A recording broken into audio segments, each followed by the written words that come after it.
Welcome to the Undrafted Armchair Quarterbacks. We're Jim and Joe, lifelong friends, lifelong fans, bringing you fan-driven sports talk the way real fans do.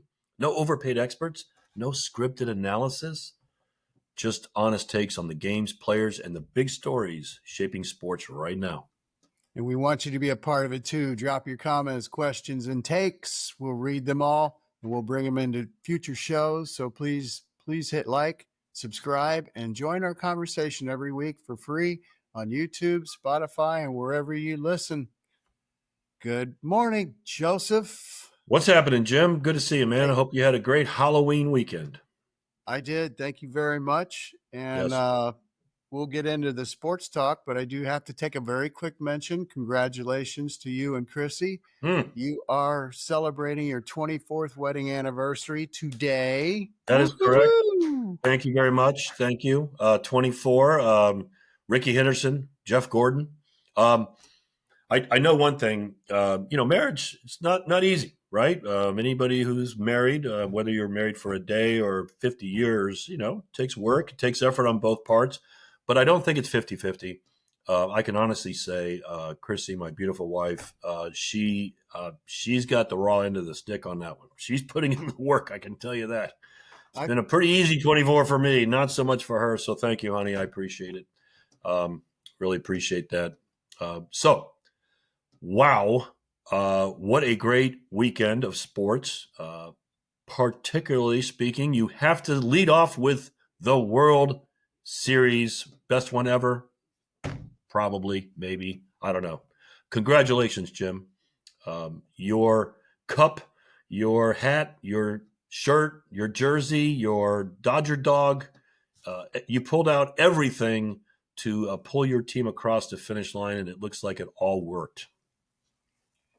Thanks, Joe, and congratulations to the Dodgers back-to-back. When it looked like that after Game 5, we talked about it last week, that they were, oh boy, and they did pull it off. There's so many things to talk about that a lot of people know, but what really stands out to me is just how the Dodgers stayed determined. They didn't give up, and those 3 home runs in the 8th, 9th, and 11th inning in Game 7. But were epic in their own right, but there were plays that you mentioned on Saturday to me. The play at the plate with Will Smith, Miggy Rowe throws home. You mentioned something which I didn't even think of, which I thought was great. Should the Blue Jays player have just tried to run straight through versus sliding? Yeah. And it would have been over. Well, I'm no scientist, but looking at it with the human eyes, it clearly looks like sliding was not the right thing to do in that situation, because it clearly looked like it slowed him down. I think he would have touched the plate quicker. It was a bang play, and he was out by a hair. So I think if he runs through, he scores. But hey, maybe not. Who knows? And then the ball getting stuck in the outfield wall, which made it a ground rule double. Well, and then the other outfield play in Game 7 with Andy Pages making the catch as he's running into Kike. All those plays were like, how heartbreaking could it be for the diehard Blue Jays fans? And I just got to say kudos to Toronto.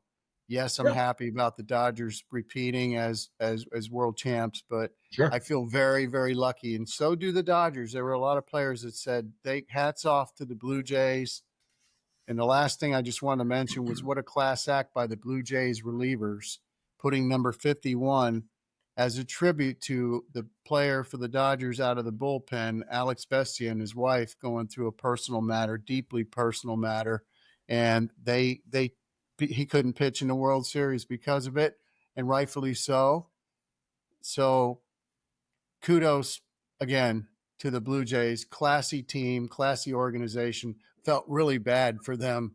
That was a heartbreaking World Series loss. Someone had to lose. Game 7s are always heartbreaking for someone, even if they're not as intense and close as this one. I mean, it's still, that's when your season, especially in baseball, 162 regular season games, and then the postseason comes to an end. Hey, listen, Dodgers get all the credit. I mean, the manager, protecting Dodger Nation from their own bullpen.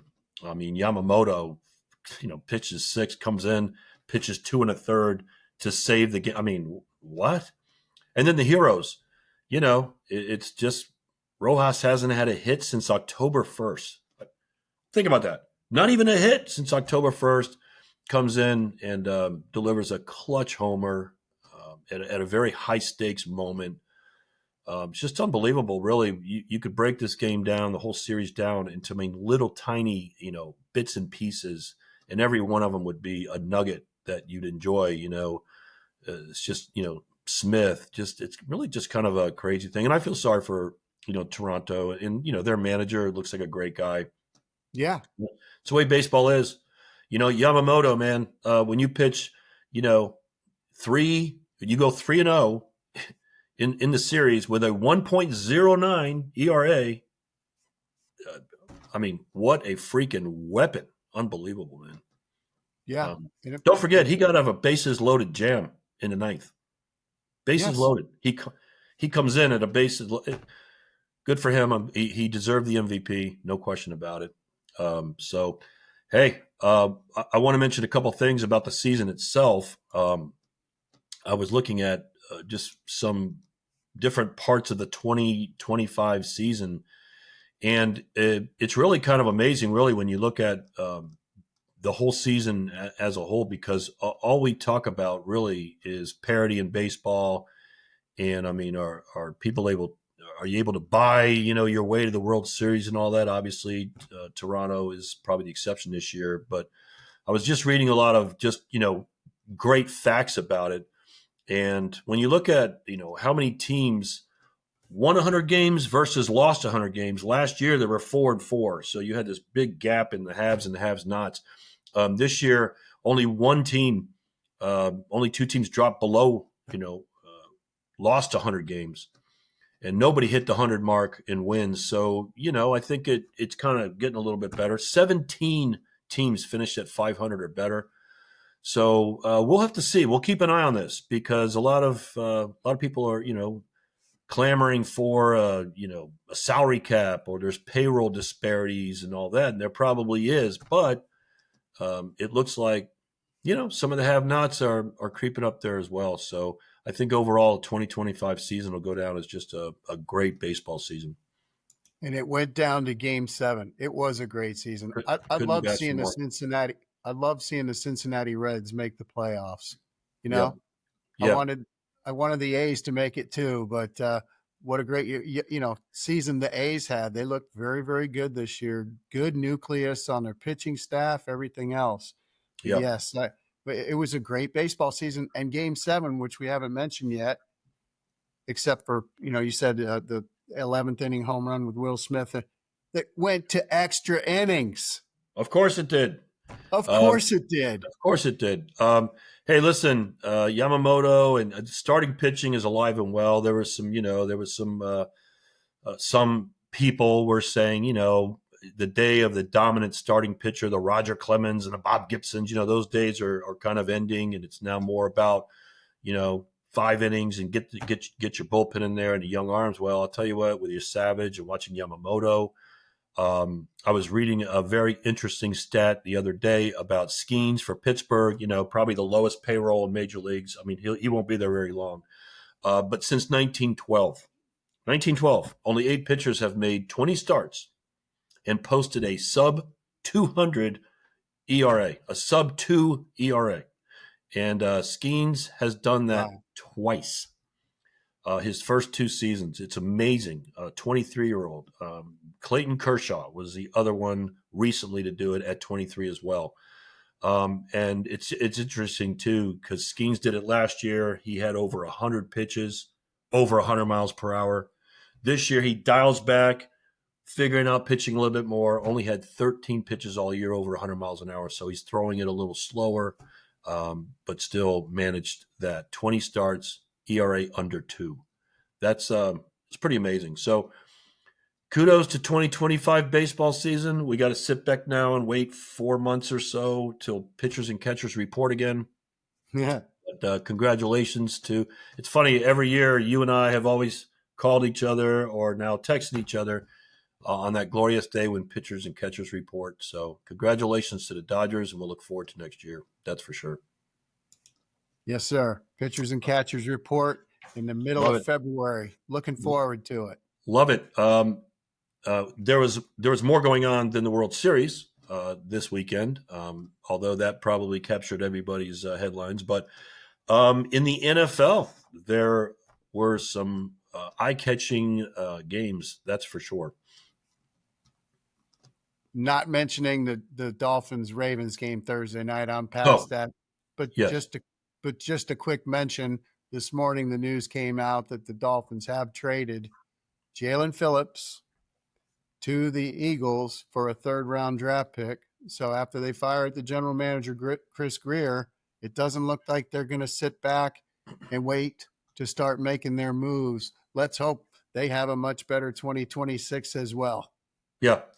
Well, good for Phillips because let's go to a contender at least because the whole half the people on the team are probably jealous to go play Yeah. for somebody who's going to win because as good as they looked against the Atlanta Falcons, they looked doubly worse against the Ravens, and the Ravens, we know they're good.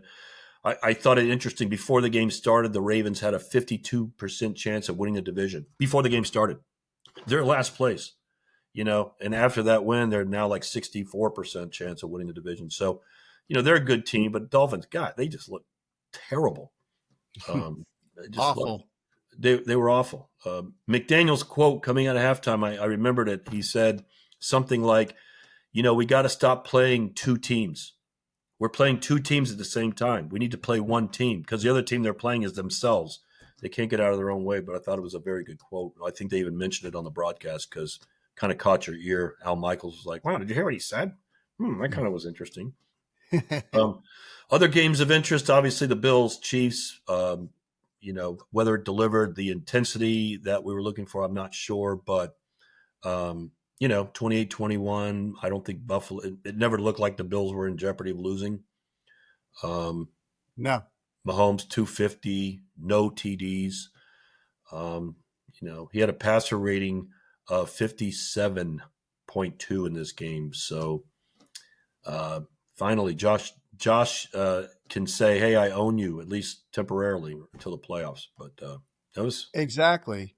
yeah. They have a great record in the regular season against the Chiefs.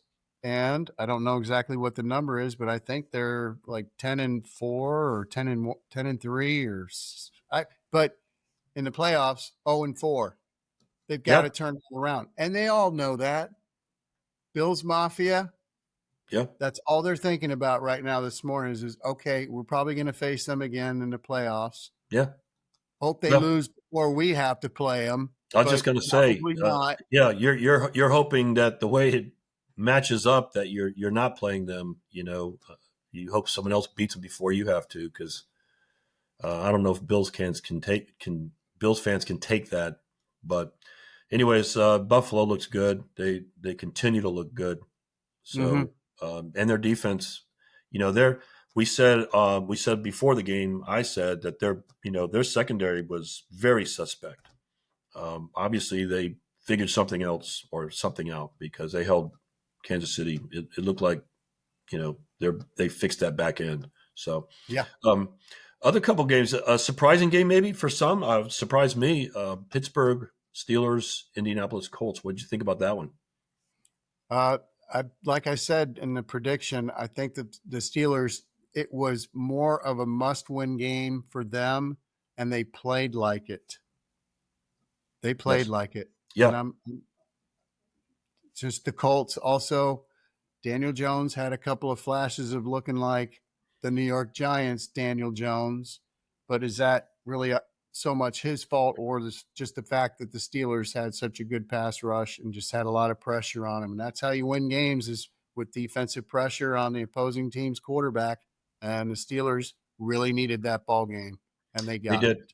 No, I mean, they were 4-3, so it really they needed it more. Can you win in the NFL with 6 turnovers? I mean, you can win in college maybe, although University of Miami proves that you can't turn it over 4 times, but Oh boy. 6 turnovers. That was the end of it. And it wasn't funny too. At the end of the game, you go for the onside kick, you don't get it, but then like the very next play, Pittsburgh fumbles it anyways. I mean, you can't make it up. So this game probably wasn't as close as 27-20, quite frankly. I think I saw something where the Steelers shifted up their defense a little bit. They went to like a 4-3, which isn't their normal alignment on defense. Jalen Ramsey playing safety, so that was interesting. Maybe that kind of caught Indy off guard. What about the Raiders? In the world of not very good record and all that, but losing at home 30-29 to the Jacksonville Jaguars. Kudos to Trevor Lawrence. You know, I've never questioned, is he a good football player? But sometimes I just question it. Is he really all in? I mean, he kind of, just doesn't have that, that grit, that fire you're looking for. He did in this game. I watched a lot of it. There were only 3-4 o'clock games on, so I saw a lot of it. And good kudos to him. He led them down the field and finally got a well-deserved win that he had to earn. But I do have to add, well-deserved win because of another gritty decision by Pete Carroll to go for two, try to win that game at the very, very end. Agreed. And the Raiders, it was a great game. And also we got to mention 68-yard field goal now in the NFL record books for a 22-year-old kicker. 22. Cam Little came up big. That is for sure. I'm sure I didn't create that headline, but 68-yarder. The only thing I thought in my head before he kicked it was this poor guy already broke the record by making a 68-yarder. Might have been 69, I can't remember, but it was in preseason, so It didn't count. Unbelievable. I mean, they celebrated like, hey, well, we know you really did it, even though it doesn't count. And so the same guy gets the opportunity in the regular season to actually set the record. So kudos to him. And it wasn't in Denver, so you can't blame it on Denver this time. And do you think the Raiders did ask the referees to scooch it back to make sure it was a 68-yard field goal and not 67? I mean, the Jaguars probably sure did, because right. If you're going to kick it 67 and 9/10, might as well be 68. I think it was a little over 68. It's probably 68 and a foot. They should actually get it down to that. They should have like little foot markers in between the yard line. And you always wonder, did he kick it with room to spare? Could have been good from 70? I don't think it snuck over the crossbar. I mean, I think it would have been good from 70. No. I'm not, again, like a mathematician or anything, and I'm not an expert, but you would imagine that you got to kick that lower than you do an extra point.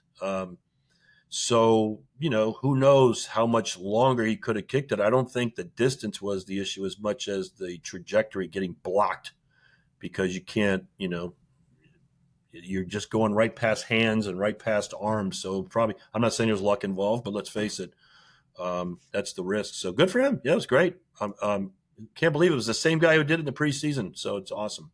Yep. What do you think? What do you think about? Let's see here, the San Francisco New York Giant game. I think the Giants laid an egg. They just didn't look. They didn't look like the team that. Well, let me ask you this: was it the Giants not looking like they have been, or was it the 49ers finally playing a complete game? Both. And that's why it was a 10-point difference, 34-24. Yeah, the 49ers do look like they're putting it all together. They're starting to become the 49ers of old. And I think the Giants really missed, and I hate to say it, but they really missed Cam Scatterbo. It's just. Oh, yeah, 100%. 100%. Yeah. I like Jackson Dart, man. He's a good quarterback for the future. If he doesn't get hurt, he's running around all over the place. But, well, we can't by the way, as far as the scores go, you picked the 49ers. I picked the Giants. We both picked Buffalo. You picked Pittsburgh. I picked Indianapolis. And so you're dominating in the picks. I gotta pick it up a notch. You're killing me with the picks every week. No, you don't have to pick it up a notch. I'm okay with beating you. Yeah. Um, I So don't think. anyway, Yeah, no, yeah, I'm sure you are. Well, I'm going to pick it up a notch no matter what. Speaking about picking it up a notch, I think the Bengals defense needs to do that. Let's close the NFL segment with this game, the Chicago Cincinnati game. Wow, what a game to watch! I saw a lot of it, and then at the end, the red zone kept it on this game for a lot of the plays because it was exciting, man. 576 yards of total offense for the Bears. Unbelievable. While you give up 577 yards to the Bengals. 576 to 577. Talk, you can't make it up. It's unbelievable. and then Caleb Williams with a nice touchdown reception on a great call. Or I was that a mean, 2-point conversion? I'm not an expert. I think it was listen, a touchdown catch. So, they've got it. The Bears are starting to make me a believer. They really are. that's why they got Ben for their offense. This is the first time in Bears franchise history that they allowed 42 points and won. So, they better start scoring points if you're going to give up 42 to Joe Flacco, who played a great game, by the way. It's sad that they had to lose. Exactly. Cincinnati has to fix their defense, man. They unfortunately are giving up so many yards every game that it's just they're gonna have a hard time winning any games with that kind of stuff. Instead of saying who day, they should change the slogan to where they. Yeah. Where they Well, at? let me put this in perspective. Okay. The Cincinnati Bengals defense has now given up 47, 39, 31, 37, 48 points out of their last 7 games. They're giving up 33.3 points a game, dead last, obviously. Tied for the worst in NFL history with the 81 Colts, by the way. Oh, How bad is it? Cincinnati Bengals have scored over 40 points in their last 2 games, and they're 0-2 in those games. oh my goodness. I mean, Is I have horrible. a I have a question for you, Joe. Does the defensive coordinator of the Cincinnati Bengals have a buyout? Um, probably. I think everyone does, but I'll be honest with you, it's probably a lot. But yeah, I mean that's unexcusable. That's really inexcusable because you're putting up all these. You're scoring 35 points a game and losing. I mean it's unbelievable. One quick thing because this is armchair quarterback type stuff, which fits our show well. Yeah. Dan Quinn getting a lot of heat today for having Jaden Daniels in the game, down by 31 points with 8 minutes left in the game. I mean, he's getting hammered on social media for leaving Daniels in. Dan Quinn, you should be fired. Blah blah blah blah blah for that kind of a thing. Easy to say after the injury, but hey, maybe you're just trying to work things out too because Daniels did miss a couple games there. So I don't know. What do you think? Oh, we got the week before Scadabo's ankle going one way, and then last night Jaden Daniels' elbow going the other. It doesn't matter because it's not Dan Quinn's fault because the entire game Jaden Daniels was running the ball. I remember during the broadcast they were even saying I think half of their offensive plays Yeah, Jaden Daniels was running the ball. right. Why wasn't he dropping back and tossing it? Because he was getting pressured. Yeah. So, yeah, I I shouldn't mean, say it doesn't matter. It matters, but he was running too much. well, you leave your stars in a game that's unwinnable, and that's where the fans get on you, right? If Yep. if he doesn't get hurt, no one says a word. So it's armchair quarterbacking, obviously, but I Yeah. mean, shouldn't you take your star, the the nucleus of your team, not just because he's quarterback, but because he's Jaden Daniels quarterback? Do you leave him in a game that's unwinnable, or do you pull him out, mid fourth quarter? So I don't know. In the NFL, those guys they don't come out very often. You don't see backup quarterbacks coming in the fourth quarter very often in football games. In college, it's common. In the pros, it just doesn't happen. So, anyways, we'll see. I I don't could think see. Dan. Yeah, Yep, sorry. I can see where Dan Quinn's perspective is too. Daniels has missed some time. He's been hurt with the yeah, hamstring. right. Let him stay in the game and continue to try to figure it out whether we're going to win the game or not. Yeah, Get the reps. agree. Yeah, So yeah. It's all about reps. I agree. Well, so we'll see what happens with that because it didn't look good. College football. college Um, football. we said there wasn't a whole lot of games, on paper that looked too interesting, but boy, were there a couple of crazy results especially when you look at.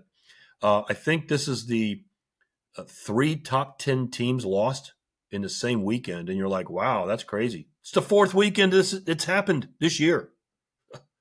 I mean, you can't make it up. I mean, And we had another coach's buyout. we had another Hugh coach's Freeze Hugh at Freeze. Auburn is gone. After an exciting 10-3 loss at home. Wow, they look terrible. By the way, I looked up his buyout. Guess what it is? 15 What? million. Yes, When you hear a $15 million 15.7. buyout 10 years ago, we would have been like, oh my, what? Where are they going to get the money? Now 15 million seems like a nickel. Hey, back in 1985, $25 was now $67.32. So Yeah. do the Yeah. math, Joe. Well, I can tell you a $50 million buyout seems like chump change. Thanks to, Franklin's buyout and, these 50, 60, $70 million buyouts. 15 doesn't seem that bad. So that was probably an easy decision. Yeah, Again, I hate when they do it, mid-season because of all these players that came to play there because of the coach, and now they're going to have to stick it out. But we'll see. Um, agreed. aside from that, let's get to the games themselves. Georgia Tech giving up 48 points to the North Carolina State Wolfpack. Wow. What really shocked me, it wasn't just the 48 points, but they gave up 250 yards on the ground, Georgia Tech. So didn't see that one coming. No. And once again, you got it through the history. North Carolina State is tough at home. Yeah. Yeah. I mean, And I think, they are.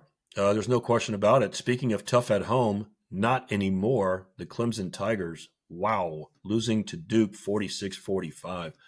Um, it's not really a big ranking shock or anything like that, but what is going on with Clemson, man? They're horrible this year. I will say, if you didn't watch this game, Duke had a fourth down from like the 20-yard line. It was 4th and 10. They had to go for it. They were down by a touchdown. It was probably the worst pass interference call I've ever seen made in my life. The Clemson defender literally his hands in the air. You can go Google it. His hands are in the air as he's backing up as the Duke receiver's into his chest, pushing him across the field. The Clemson guy is doing everything in his power to get out of his way and not interfere, and the flag comes out. It looked like offensive pass interference. Game over. Dabo Swinney went ballistic when they called it defensive. Worst call ever. And I've got no love for the Clemson Tigers, but that was a horrible call that kept the drive alive. Duke scores, goes for two, and wins it. So just it's horrible when the referees decide a game. And in this case, they absolutely did. and Dabo got fined for 10 grand. Yep. So, okay, great. He's going, whatever. Yep. But I'm afraid I'm going to get fined if I make any mention about the ACC refs because Yep. everyone knows Yeah. it's the worst officiated conference in America Well, it all is. time. It is. Miami deserved the loss to SMU, another upset, top 10 team going down in overtime. But you're looking at, a couple of calls there. There was illegal man downfield on arguably a drive that would have sealed the game for Miami. There was also pass interference. So offsetting penalties, right? No, they pick up the pass interference.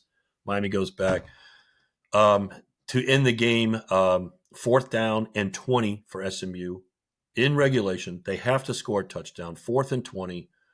And there's a last second timeout. Miami's defender comes running around the corner and pulls up, but runs into the quarterback.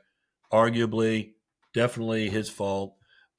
But yet, did it really have to be a penalty? He didn't knock him over or anything. He actually tried to hold him up. Sorry, I bumped into you a little hard there. 2 flags, personal foul, keeps the drive alive. Another, referee decision. If you're an SMU fan or non-Miami fan, you're like, hey, Lightfoot shouldn't have hit him that hard. It was clearly, a time, play stoppage. I don't know. It was pretty, maybe he didn't hear the whistle or whatever. It didn't have to be a flag. ACC officials are terrible.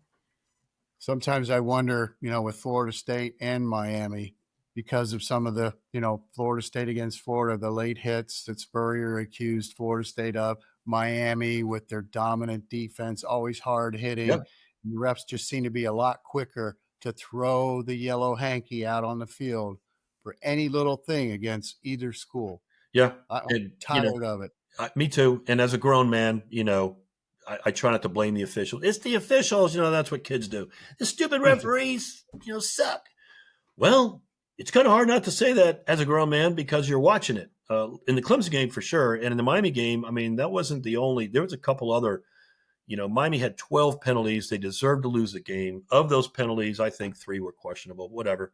Would that have changed the outcome? I don't think so. And kudos, hey, congratulations to SMU. They were missing like 11 starters or something like that. They played harder. Once again, Miami's vaunted defense gives up a career high to an opposing quarterback, 365 yards. Ugh, just when you think, you're one of the most, complete teams in the country, 2 weeks ago, we got kinks in the armor. We got a lot of work to do. We'll see. We still have a 27% chance of making the college football playoffs. I'm not a mathematician nor an expert. I have no idea how that's going to happen, but whatever. At least there's a chance. So you're saying there's a chance. And let's close it out. There's a chance. So let's close it out with Texas. Yeah. Wow. Just when they said Archie Manning was done and a failure, he's now 4-0 with 2 wins over highly ranked teams. Yeah. Top 10. No, 328 and 3 TDs against, what's supposed to be a really good Vanderbilt team.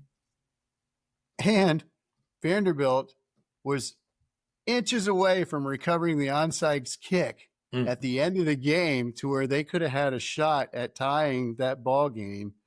That was a really good football game, and it was a great game. I do like that Vandy never quit. No, of course, yeah, no, it was a really good game. I mean, they were a onside kick and a concussion away from winning that game, possibly, because Archie Manning. I guess we'll have to research their concussion protocol. Archie Manning probably had like one eye, a wandering eye looking over here, something like that, and like, good enough, because like blue eyes, one blew this way and one blew that way, kind of like that. Well, I don't know if you remember my girlfriend in high school. She had that wandering eye that looked this way, and I had to break up with her because I was pretty convinced she was seeing somebody on the side. Man, I'm so sorry to hear that. Yeah. So what are you going to do? I never played Jethro Tull Cross-Eyed Mary when she was with me in the car, out of respect. Good for you. You did everything you could. That's very respectful. Thank you. You're welcome.